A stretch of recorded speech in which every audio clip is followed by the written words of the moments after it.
ভাই বোনেরা, এখন বর্ষার দিন চলছে। গ্রামের আঙিনায় চারপাশে সবুজ গাছগাছালি, কিন্তু সেই সৌন্দর্যের মাঝেই একটা কষ্টের কথা আছে। তা হলো আমাদের পেয়ারা গাছের সমস্যা। গাছ সুস্থ, পাতাও ঠিকঠাক আছে, কিন্তু পেয়ারাগুলো বর্ষায় প্রচণ্ড পোকায় ধরে যায়। বিশেষ করে এক ধরনের সাদা মাছি পোকা পেয়ারা ছোট থাকতে হুল ফুটায় আর ডিম পাড়ে। সেই ডিম থেকে পোকা জন্ম নিয়ে আস্তে আস্তে ভেতরটা নষ্ট করে ফেলে। ফলাফলে কি হয় জানেন? পেয়ারা বড় হবার আগেই দাগ ধরে, পরে হলুদ হয়ে গাছ থেকে পড়ে যায়। যেগুলো গাছে থাকে সেগুলোও পচা শুরু করে। খাওয়ার উপযোগী থাকে না, আবার বাজারে বিক্রিও করা যায় না।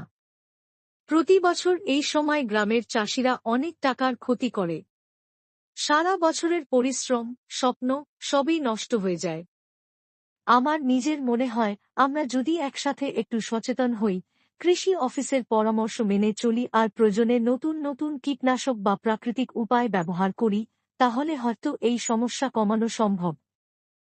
গ্রামের মানুষ শহরে ফল পাঠিয়ে সাফল্য আনতে পারে, কিন্তু পেয়ারা যদি এভাবে নষ্ট হয় তাহলে সেই সাফল্য আসবে কেমনে? তাই এখনই উদ্যোগ নিতে হবে। ভাই বোনেরা, আপনারাও যদি এই সমস্যায় ভুগে থাকেন, তাহলে ভিডিওটা শেয়ার করুন, যাতে সবাই জানে এবং সমাধানের পথ খুঁজতে পারে। ধন্যবাদ সবাইকে।